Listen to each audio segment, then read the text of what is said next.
Nah gara-gara orang Yahudi nyebarin tweet, hashtag, postingan kayak gini, mulai viral di antara kaum muslimin. Ada apa dengan Aisyah? Aisyah selingkuh, Aisyah dan Sofwan ada sesuatu. Ramelah fitnah di antara kaum muslimin tentang Sofwan dan Aisyah.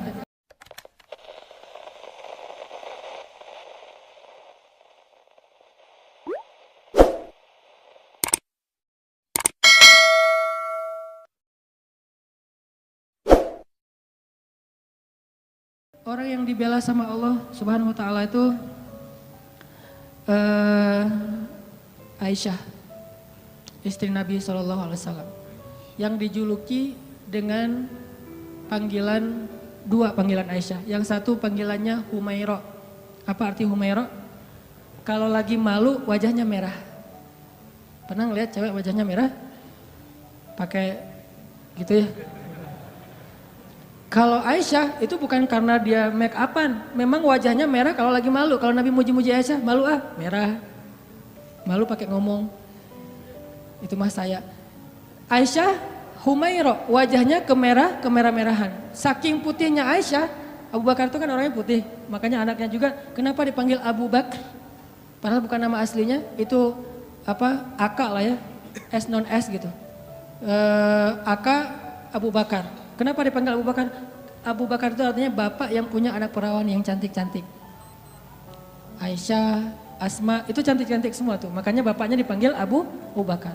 Kita kalau punya, kita yang belum nikah, yang udah nikah, kalau punya anak cewek 2 orang, maka dia bisa dipanggil Abu Bakar. Walaupun namanya bisa aja Asep, bisa aja siapa gitu. Tapi bisa dipanggil Abu Bakar. Kenapa? Punya anak perawan, cantik, soleha. Humairo. Nama lainnya, Nabi juga senang manggil Aisyah itu dengan panggilan Aish. Disingkat Aisyah jadi Aish. Dalam bahasa Sunda jadi Eis. Itu benar. Pasti orang Sunda manggil Eis itu asal muasalnya dari panggilan Aisyah. Karena kita nggak bisa susah ngucapin A, dari Aish jadi Eis. Berarti orang Sunda juga ada hubungannya dengan para ulama. Eis. Jadi yang manggil istrinya walaupun nama istrinya mungkin siapa gitu ya, manggil aja Ais. Kok Ais sih? Aisyah gitu, Aish. Panggilan sayang Nabi nih. Saking cantiknya Aisyah, banyak yang sebetulnya baper ketika Nabi nikah sama Aisyah. Patah hati cowok-cowok Madinah. Wah, apaan sih Nabi nikah sama Aisyah? Rame aja tuh. Ketika Nabi nikah sama Aisyah. Suatu hari Nabi itu lagi jalan, lagi touring gitu sama sahabat-sahabat. Bahasa dulu mah berangkat berjihad ya, cuman sebutlah touring. Karena Nabi sambil berjihad juga, sambil touring, sambil main. Nah Nabi itu kan kalau berangkat touring bawa istri ya. Jadi kalau yang berangkat touring gak bawa istri kurang ikut sunnah menurut saya. Touring memotoran bawa istri. Tadi jangan bawa jas hujan. Biar kalau hujan mah, weh gak pakai baju. Nah Nabi lagi touring nih dengan para sahabat sekitar 1000 motor lah ya bermerek onta. Jalan touring sama para sahabat, di tengah jalan mampir di rest area.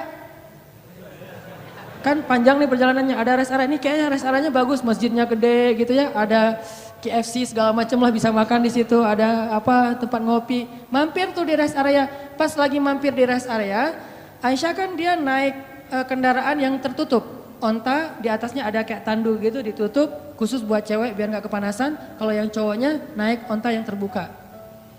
Kalau bahasa kita sekarang tuh mobil lah ya. Aisyah naik mobil, suaminya naik motor. Yang nyetir siapa ya? Dan cara nih ada gimmick dikit tapi penting ya. Bekal buat teman-teman nanti kalau udah nikah. Nabi itu romantis banget loh sama istrinya. Kalau lagi touring gitu, istrinya pengen naik ke atas onta, maka Nabi akan jadikan lututnya sebagai tangga buat istrinya naik ke atas onta. Kan onta tuh tinggi tuh, udah duduk juga masih jangkung tinggi gitu kan. Maka Nabi akan jongkok, Aisyah. Akhirnya Aisyah nginjak lutut Nabi, dipegang sama tangan Nabi, dinaikkan ke atas onta. Tuh cowok banget tuh. Makanya kalau kita pengen naikin istri kita ke atas motor, walaupun motornya bebek ya, gak masalah lah. Motor bebek, udah diceperin lagi tuh, rendah gitu ya. Mah, apaan sih Pak, bisa sendiri kali gitu. Pengen ikut sunnah malah gagal. Jadi sunnah Nabi itu banyak yang seru-seru loh, keren-keren. Baca aja sirah dia, jangan cuma baca hadis teks ya. Baca juga sih sirah, banyak banget sunnah Nabi yang keren-keren, romantis. Touring nih, berhenti di rest area. Aisyah punya kendaraan sendiri. Pas lagi berhenti di rest area, Aisyah pengen ke belakang. Karena di rest area itu ada toilet segala macam, ada ikhwan, ada akhwat. Aisyah pergi ke belakang. Waktu itu Aisyah pakai kalung yang diberikan oleh ibunya, kalung hadiah pernikahan. Cuman centelannya itu udah agak-agak longgar gitu.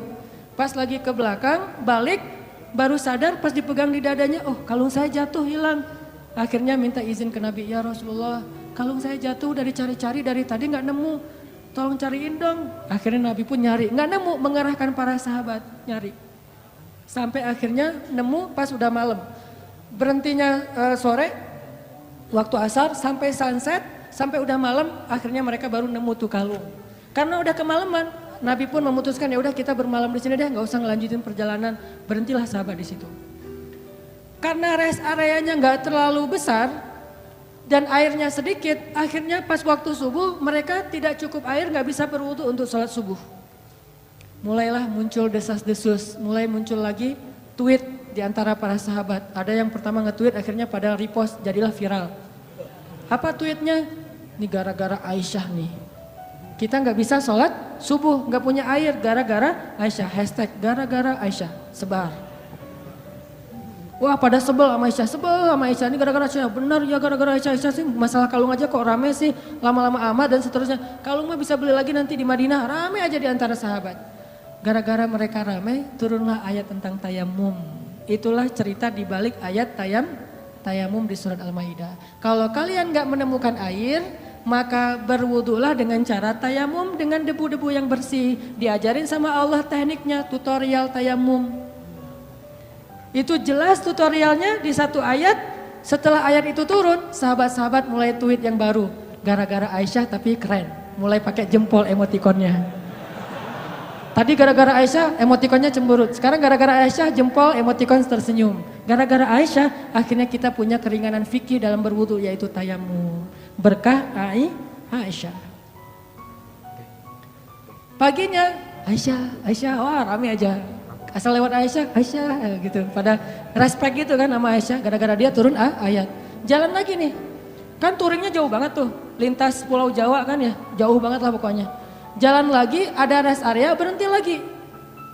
Aisyah lagi seperti biasanya, semua orang pasti ke belakang. Aisyah ke belakang, datang, jatuh lagi tuh kalung. Ini cara takdir Allah nih. Jatuh lagi kalung, waktu itu Aisyah udah nggak enak mau ngasih tahu Nabi. Daripada ntar viral lagi kan ya, jadi trending topik. Ya udah deh, gua cari sendiri aja. Lagi nyari-nyari di belakang, nyari-nyari kalung yang jatuh. Nabi memutuskan, ayo kita lanjutkan perjalanan. Sehingga para sahabat pun membangunkan, memberdirikan onta itu dan jalan. Nah tadi Aisyah kan masuknya di atas tanduk. Waktu itu sahabat yang mengangkat tanduk nggak sadar kalau di dalamnya Aisyah udah nggak ada. Kenapa? Itu menunjukkan bahwa Aisyah itu kurus. Itu komen ulama di hadis tersebut. Makanya kalau baca hadis jangan cuma baca teksnya, baca komennya juga. Biar lebih jelas gitu. Oh ternyata kata ulama Aisyah itu kurus. Kenapa bisa kurus? Dia rajin zumba. Zumbanya Aisyah ngepel di rumah, beres-beres rumah itu zumbanya Aisyah. Jadi keringatan terus sehingga badannya tuh bagus. Gak pernah lebih dari 55 kilo. Kalau ada di atas 55 kilo berarti gak ikut sunnah. Ya. Buat cewek ya, buat cewek. Aisyah tuh masih kurus, jadi dia ada di dalam tandu gak ada, sama aja gak terlalu ngaruh. Karena berat tandu lebih berat daripada Aisyah. Begitu diangkat oleh para sahabat gak sadar kalau Aisyah udah gak ada di dalam tandu. Jalanlah Nabi. Yuk berangkat semuanya pada jalan. Kalau di tol kan gak bisa balik arah tuh, udah jalan-jalan aja, ketinggalan di rest area. Nah Aisyah lagi nyari-nyari, pas dia dapat, senang, alhamdulillah udah dapat nih. Balik ke tempat Nabi tadi berhenti, ternyata pasukan Islam atau rombongan touring udah pada pergi. Ketinggalanlah Aisyah dari rombongan touringnya. Karena tertinggal, Aisyah pun berpikir nanti kalau Nabi sadar pasti Nabi akan jemput lagi nih. Ya udah saya tunggu aja. Sambil nunggu Aisyah pun duduk di sebuah batu bersandar. Karena nunggunya lama bersandar di batu, lama-lama ketiduran. Tertidur di sebuah batu gitu. Nabi kalau ngelakuin touring biasanya menempatkan seorang sahabat sebagai penyisir jalan di belakang. Takutnya ada barang yang ketinggalan, orang ketinggalan kayak gitu. Namanya Sofwan bin Mu'attal. Sofwan ini jomblo terkeren di Madinah. Anak Madinah yang keren, masih jomblo pula. Dan biasanya cewek-cewek kalau Sofwan lewat, Sofwan gitu. Sofwan tuh terkenal lah, paling keren. Kalau di Mekah yang keren kayak Sofwan itu Mus'ab bin Umair. Yang parfumnya nggak ada duanya di Mekah, cuma ada satu. Sehingga kalau Mus'ab lewat di sebuah gang, cewek-cewek langsung sadar, Mus'ab baru lewat loh, kenapa? Gua cium harumnya parfum Mus'ab. Kalau Mus'ab nyuci pakaiannya, maka orang berlomba-lomba pengen ngambil pakaian itu untuk cuci bareng dengan pakaian dia supaya parfumnya pindah. Saking kerennya parfum. Memang parfum gimana? Harga 100 milinya, 100 mili itu yang kecil 20 juta. Karena saya pernah pas lagi umroh nyari-nyari parfum kayak gitu tuh di Bin Daud, di Hilton, di depan Masjidil Haram. Pas saya masuk ditanya sama yang penjaganya, dari mana? Indonesia. Udah gak usah masuk deh. Kenapa? Indonesia bakhil katanya. Kalau Malaysia boleh masuk, kalau Indonesia nggak boleh, ini penghinaan nih kata saya nih. Masa orang Malaysia boleh masuk? Soalnya orang Malaysia kalau masuk beli, kalau kita cuma window shopping gitu kan, udah pergi. Saya tanya, karena saya bisa bahasa Arab capruk, anak uhibbu supermil lah pokoknya ya, capruk aja, banyakin ain aja pokoknya biar Arab gitu ya. Akhirnya dia nggak ngerti, udah masuk aja lah. Karena nggak ngerti ya daripada rame, masuk ngeliat parfum 1 milinya 100 mili yang kecil gitu, harganya 20 juta. Pas saya lihat langsung jantungan, 20 juta, berarti sekali pakai 100 ribu. Dicoel sekali 100 ribu, 2 kali 200 ribu, sehari 500 ribu pakai parfum doang. Itu Mus'ab bin Umair. Sofwan gitu juga tuh, anak Madinah yang bisa dibilang cowok kece-nya Madinah lah. Lagi nyisir, pas sampai di rest area ngeliat ada cewek lagi tidur di atas batu, bukan tidur lebih tepatnya, bersandar di batu ketiduran. Pas Sofwan mendekat ngeliat wajahnya ternyata itu Aisyah, langsung Sofwan berta'awuz, a'udzubillahi minasyaitonirrajim. Terus Sofwan mengatakan taraju, innalillah wa inna ilaihi raji'un. Taraju yang di Tasik Garut itu dari bahasa Arab. Taraju. Apa arti taraju? Innalillah wa inna ilaihi raji'un. Taraju artinya mengucapkan innalillah. Langsung Sofwan innalillah wa inna ilaihi raji'un berpaling. Coba bayangin solehnya Sofwan. Kalau kita kan alhamdulillah. Kebaliknya. Kalau Sofwan innalillah, nih cowok keren tuh kayak gitu tuh. Innalillah. Kalau Maryam ngelihat Jibril, kan Maryam pernah lagi sendirian tuh di mihrab lagi berzikir, tiba-tiba datang cowok keren namanya Gabriel. Jibril itu kan kalau turun ke bumi berwujud basyaron sawiya, laki-laki yang sempurna. Pas Maryam ngelihat cowok keren gitu, apa kata Maryam? A'udzubillah. Bukan Masya Allah, bukan. A'udzubillah. Jadi cewek-cewek nih kalau ngelihat postingan ada cowok yang keren, a'udzubillah. Yang mana ya tadi? A'udzubillah aja, jangan dilihat. Yang cowok-cowoknya ada yang cewek keren, innalillah wa inna ilaihi raji'un. Jadi kalau cewek-cewek nanti di luar dengerin ada yang tarajo, berarti ada yang keren tuh. Mana. Innalillah wa inna ilaihi raji'un. Karena ucapan tarajunya keras, akhirnya Aisyah kaget dan bangun. Pas Aisyah bangun langsung Aisyah nunduk gitu karena malu kepada Sofwan. Sofwan gak banyak nanya, Aisyah ngapain sendiri di sini lagi nungguin saya ya? Enggak. Nih solehnya sahabat ya, biar kita bisa ngebandingin sama kita. Nggak nanya Aisyah lagi ngapain di sini, Aisyah kenapa duduk di situ, Aisyah enggak. Begitu udah selesai taraju, Aisyah bangun, Sofwan langsung mengambil ontanya, didudukkan di dekat Aisyah, terus Sofwan menjauh dan membelakangi. Untuk apa? Biar Aisyah naik ke atas onta dan Sofwan nggak ngelihat gimana cara si cewek itu naik.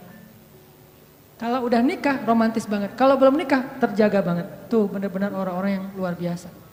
Belum nikah dia menjauh, gua nggak pengen lihat gimana cara Aisyah naik di atas motor, kan naiknya cewek di atas motor apalagi boncengan pas pulang sekolah kan agak sesuatu ya, bahaya kan. Nah Sofwan nggak mau ngelihat itu cara cewek naik, walaupun Aisyah itu sangat terjaga auratnya, tapi masih Sofwan menjaga hatinya, nggak mau lihat ngelihat ke sana, tapi di sebelah sana ada cermin jadi bisa tembus ke belakang.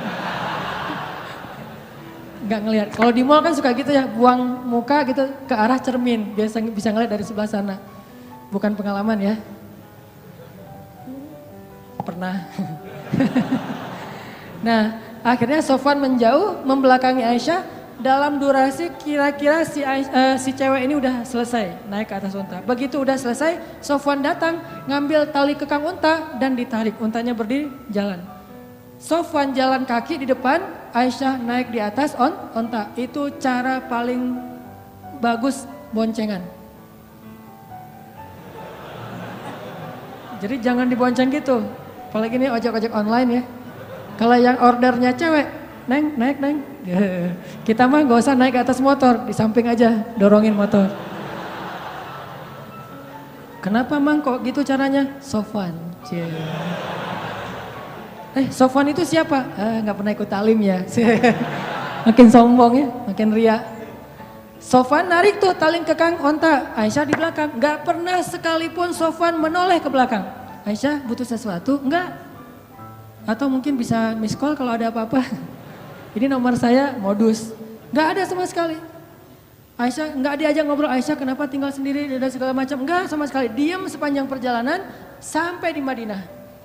Nabi sampai di Madinah gak sadar kalau Aisyahnya ketinggalan. Karena Nabi gak langsung pulang. Biasanya nyambut tamu dulu, ada urusan negara lah. Nah lama baru dari belakang Aisyah dengan Sofwan muncul. Di Madinah waktu itu kebenaran orang-orang Yahudi lagi nongkrong di gerbang. Karena salah satu hobi orang Yahudi itu nongkrong di jalan. Senang banget nongkrong di jalan tuh. Nongkrong gitu-gitu ya. Di jalan. Nah pas lagi orang Yahudi nongkrong di jalan, tiba-tiba dari kejauhan datanglah Aisyah dengan Sofwan berdua. Tapi satu di atas onta, satu lagi narik tali kekang onta. Orang Yahudi tadi lagi nongkrong nih, lagi ngobrol. Datanglah Aisyah sama Sofwan, begitu mereka ngelihat Sofwan dan Aisyah, langsung sepi. Diam semua orang Yahudi, diam aja. Diam, tuh ada yang lewat. Diam, pas sudah lewat, gue bener ngelihatnya tadi gak bermimpi nih. Enggak, gue juga ngeliat yang sama. Bener kan Aisyah, bener. Mulai gosip muncul. Judulnya masih aman nih, Aisyah dan Sofwan pulang berdua. Judul standar lah ya, mainstream. Judulnya Aisyah dan Sofwan pulang berdua, benar nggak? Benar, tapi orang persepsinya apa? Selingkuh kan? Ada affair nih antara Aisyah dengan Sofwan. Judulnya nggak bisa dihujat. Saya tuntut kamu pencemaran nama baik, nggak bisa. Orang judulnya benar. Aisyah dan Sofwan pulang berdua. Atau nanti dikembangin lagi. Aisyah dan Sofwan ada apa? Tanda tanya. Bisa aja kayak gitu. Ada apa dengan AADA gitu. Ada apa dengan Aisyah. Nah gara-gara orang Yahudi nyebarin tweet, hashtag, postingan kayak gini, mulai viral di antara kaum muslimin. Ada apa dengan Aisyah? Aisyah selingkuh, Aisyah dan Sofwan ada sesuatu. Ramelah fitnah di antara kaum muslimin tentang Sofwan dan Aisyah. Sampai akhirnya fitnah ini terdengar kepada Rasul. Nabi juga sempat hampir ragu sama Aisyah. Saking semua orang ngebicarain itu. Lo udah dengar berita belum? Apa? Aisyah sama Sofwan ternyata kemarin pulang berdua ada sesuatu tuh. Oh gitu? Kan suka gurih ya omongan-omongan kayak gini nih. Bisa ditambah-tambahin, pecinnya ditambahin, jadilah pecinnya banyak. Makin banyak pecin, makin sedap. Makin susah untuk berhenti kan? Nah gitulah gosip. Akhirnya viral, jadi trending topik di Madinah, Aisyah dan Sofwan ada affair. Sampai ada seorang sahabat, kalau gak salah namanya Abu Ayyub, pulang ke rumah. Nanya ke istrinya, Mah udah dengar berita yang lagi trending topik belum? Udah Pak, Mama juga baru buka Instagram, kata istrinya. Mama punya Instagram kok Bapak gak di follow? Bahaya. Aisyah sama Sofwan katanya di fitnah ada sesuatu. Gimana menurut Mama? Kata Abu Ayyub. Nih jawaban istrinya nih jadi panduan buat kita kalau dengar gosip. Apa kata istrinya? Ya Abu Ayyub, gimana pendapat engkau jika ada yang mengatakan engkau selingkuh dengan seorang perempuan? Kata Abu Ayyub, ya gak mungkin lah. Papa mau selingkuh, kan udah cukup dengan Mama. Mama kan segalanya buat Papa, udah gak ada lagi, gak akan terbuka lagi lah hati Papa buat cewek yang lain mah. Udah gitu-gituin. Benar Pak, benar. Sesungguhnya Sofwan itu lebih soleh daripada Papa. Kalau Papa gak mungkin selingkuh, maka Sofwan juga gak mungkin. Oh gitu, ya deh. Ditanya lagi sama istri Abu Ayyub, Pak, ya Abu Ayyub, gimana menurut engkau jika ada yang mengatakan Mama selingkuh? Kata Abu Ayyub, nauzubillah, nggak mungkin. Papa percaya banget sama mama. Mama tuh kan cewek yang paling setia, yang menjaga diri dan segala macam. Kata istrinya, sesungguhnya Aisyah lebih soleha daripada mama. Kalau mama aja nggak mungkin selingkuh, apalagi Aisyah. Coba, gampang kan menyelesaikan masalah kayak gini? Ada isu, sesungguhnya dia lebih soleh daripada kita. Kalau kita aja nggak mungkin, pasti dia lebih nggak mungkin lagi. Gitu caranya, husnuzon. Tapi di luar berita itu tetap berkembang. Sampai akhirnya Nabi datang ke rumah Aisyah. Bertanya kepada Aisyah, ya Aisyah, pasti kamu sudah mendengar berita tentang ini. Gimana menurut kamu wahai Aisyah? Kata Aisyah, kalau saya bilang berita itu bohong, mungkin Nabi gak percaya sama saya. Padahal itu bohong. Kalau saya bilang itu benar, tapi Allah Maha tahu bahwa itu tidak benar. Maka saya tidak akan membela diri. Wallahul musta'an. Saya akan curhat hanya kepada Allah saja. Allah yang Maha menolong. Masuk ke kamar, Aisyah kecewa gitu sama Nabi. Karena Nabi dianggap gak ngebelain Aisyah. Nabi juga bingung, bener gak, emang kayak gitu. Saking parahnya berita ini. Nabi juga bingung nih, hampir aja Nabi menceraikan Aisyah. Saking luar biasanya fitnah. Gak lama kemudian Nabi dalam keadaan sedang sedih, rasa perasaannya itu lagi kacau banget. Turun surat An-Nur, ngebelain Aisyah. Sesungguhnya orang-orang yang menyebarkan berita bohong itu adalah bagian dari umat Islam sendiri. Ternyata yang menyebarkan itu bukan orang Yahudi. Orang Yahudi cuma munculin tweet pertama orang Yahudi, tapi yang bikin dia viral orang Islam. Mungkin postingan pertama bukan dari orang Islam, dari luar. Sengaja pengen bikin masalah. Yang bikin itu jadi fitnah, kita sendiri nge-repost sembarangan. Mungkin gak ada masalah sebetulnya, kita aja yang membentur-benturkan. Sesungguhnya yang membawa berita bohong itu adalah orang Islam sendiri. Maka katakan kepada mereka, jika kalian tidak bertobat sesungguhnya itu zalim yang paling besar. Janganlah kalian meringankan ucapan kalian, meremehkan, sesungguhnya di sisi Allah itu dosa besar, dan seterusnya. Satu halaman penuh ayat turun untuk ngebelain Aisyah. Bayangin, satu halaman di surat An-Nur. Khusus tentang Aisyah. Akhirnya Nabi pas dapat ayat ini, ngumpulin para sahabat, ayo ngumpul. Nabi pun membacakan ayat itu, para sahabat bertakbir, Allahu Akbar. Ternyata sudah turun tabayyun dari langit, bukan dari bumi. Klarifikasinya yang membersihkan nama baik Aisyah dan Sofwan, Allah Subhanahu wa taala, langsung dari Allah. Sehingga akhirnya Nabi pun datang ke rumah Aisyah, nyari, ya Abu Bakar, sudah turun ayat. Mana Aisyah? Aisyah disuruh keluar oleh Abu Bakar. Ketika Aisyah udah keluar, Rasulullah mengatakan, ya Aisyah, berbahagialah, Allah sudah turunkan ayat yang membela kamu, bahwa sesungguhnya itu semuanya berita bohong. Aisyah pun masuk lagi ke kamar dalam keadaan ngambek. Abu Bakar masuk ke dalam, Aisyah kenapa masih ngambek sama Rasulullah? Udah ucapin terima kasih sama Nabi. Kata Aisyah, enak aja, ngapain saya minta terima kasih ke Rasulullah, kan yang bela saya Allah. Udah biarin aja orang itu, kata Aisyah. Coba, apakah Rasulullah marah? Enggak. Kata Abu Bakar, ya Rasulullah, Aisyah lagi ngambek, gak mau ketemu. Ya udah gak apa-apa, memang Aisyah pantas untuk melakukannya. Nabi pun pergi. Biarkan Aisyah menyelesaikan, merecovery dulu perasaannya. Selang beberapa hari Nabi datang lagi, udah normal lagi. Orang dibela sama Allah sampai turun ayat satu halaman. Kok bisa kayak gitu? Apa rahasianya? Rahasianya satu teman-teman. Coba teman-teman buka surat Fussilat, surat 41 ayat 30. Itulah rahasianya. Surat Fussilat, surat 41 ayat 30. Nih. Kita baca ya dikit lagi. Surat Fussilat surat 41 ayat 30. Bismillahirrahmanirrahim.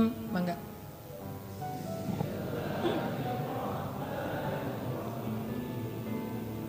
Innal ladzina qalu rabbuna Allahu tsumma istaqamu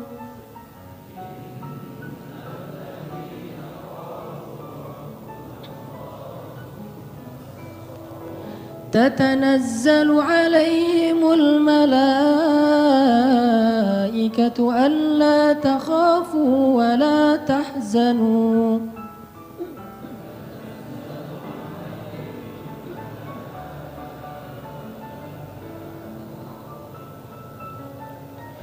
وأبشروا بالجنة التي كنتم توعدون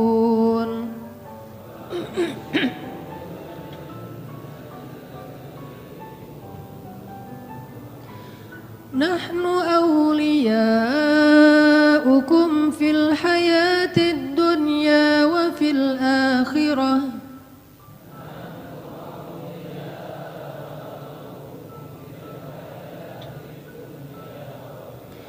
Walakum fiha ma tashtahi anfusukum walakum fiha ma tad'un.